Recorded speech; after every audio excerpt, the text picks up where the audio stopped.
forward to it, yeah. Hello again, everybody. James Shoemark here, and co-founder and CEO of the Starter Race, and we run the League of Entrepreneur Meetup Group, as well as the Angel Investor Meetup Group.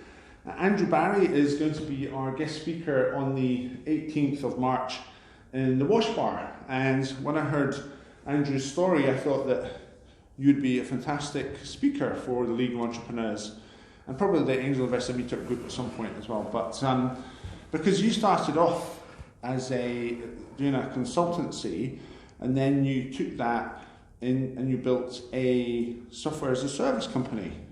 In the days before software as a service even existed, in the days before fintech was even a word. Yeah, so we kicked off as a consultancy, no clients, and we kind of built it up from there, and we were doing pretty well. And then fate comes in, opportunities come in, temptation comes in, and we had this opportunity to flip into a fintech, and so we made that flip. Just about killed us. It was this is way back in the days of Fortran, VBA, C++. And what year was this?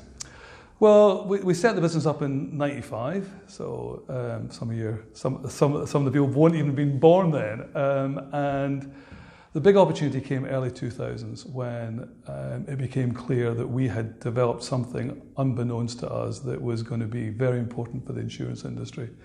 But the insurance industry wasn't interested in a 2-bit consultancy from Edinburgh, but they were pretty interested in the thoughts and the software and the processes that we developed to support that consultancy. So who were your customers at that point?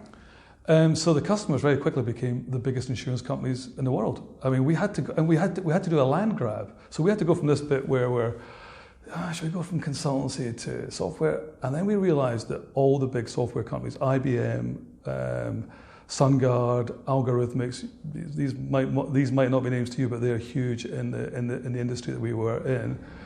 We suddenly realized that we were going to compete with them. And we had something that they didn't have, but they were desperate to catch up with us. And it was a land grab. We knew that the market would look for one winner, because they're all sheep, and they all wanted to go with the same solution.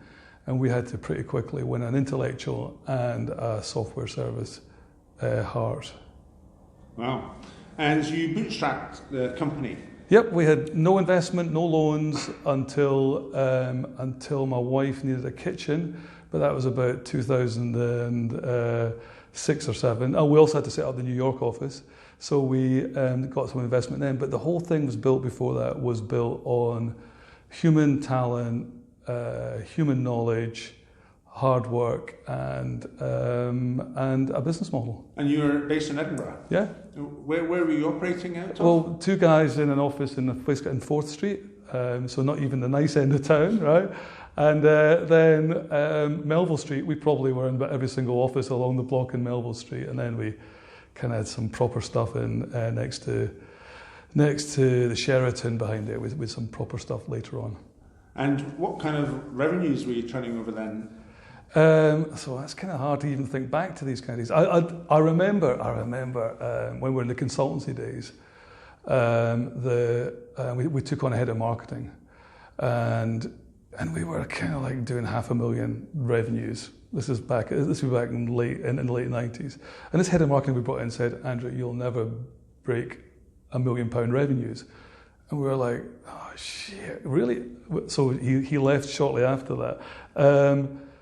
But once we flipped into the SaaS model, things just changed. It became all incremental. And before long, we were like 15, 16 million revenues within about 10 years of being told we'd never make $1 million revenues. Wow.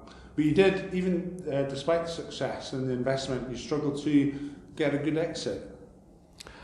Oh no, we didn't struggle to get a good exit. No. We had about. Find the right exit, maybe. Listen, exits a lucky place to be. We had to craft it in a way whereby, listen, selling your business is everyone says, "Oh, you must be so happy." I probably had anxiety attacks for years after I sold the business. It's a big stressful thing. But we had to prepare it for selling it. There was no way that, I wanted to get out of the business and not be there while somebody else owned it. So there was a lot of preparation that we had to kind of do there. And then even once we'd sold it, we wanted to sell it to staff. But getting that right, and the final offers, it was pretty close. There was a trade buyer and there was somebody that would do it with staff. Actually, it was a bit cheaper. It was a bit lower price, the staff deal. But at the end of the day, staff didn't really have the entrepreneurial appetite to run a business. They wanted to do the stuff they enjoyed doing. And so we ended up selling to a company called Moody's. Wow. That's nice. It was nice, but running your own business is a huge part of your life. It's what you lie awake at 3 o'clock in the morning worrying about. And then when it goes like that, then it's still a big impact. Also, I'm not expecting any sympathy, right? But it's the whole entrepreneurial gig is complicated. Yeah, and that's why it's important to benefit from other people's experience and their stories. Listen, I almost had a nervous breakdown. I was at one stage in that journey. We almost lost everything. I was close to breakdown. I went on a 3-month sabbatical. I was away for 9 months. The stress was, and this at a time when everyone's saying, you must be really excited about things. It's a lonely place. And the stress was pretty significant. And we almost lost the whole business. We almost went from hero to zero within a year. We went too fast in the wrong direction and almost lost everything. Wow. Gosh, well, this is the reason why you need to come to the League of Entrepreneurs on the 18th and hear the rest of the story. I think it's knowing the mistakes to avoid. Listen, I haven't started with mistakes, but yeah, no, I'm looking forward to catching up, and I'm looking forward to sharing a lifetime of mistakes. And you're a believer in Scotland being able to create great companies as well. Since we sold the business, I have focused on how we create a much more diverse, inclusive, and importantly, sustainable ecosystem in Scotland. I've got a lot of views on it. Not all positive, but I'm determined that we are going to turn this country into a place that I was about to say my kids, but now my grandkids won't have to leave and go into and work elsewhere.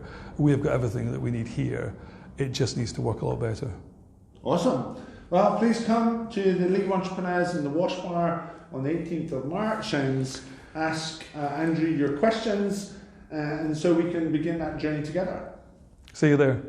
Great, thanks. Fantastic.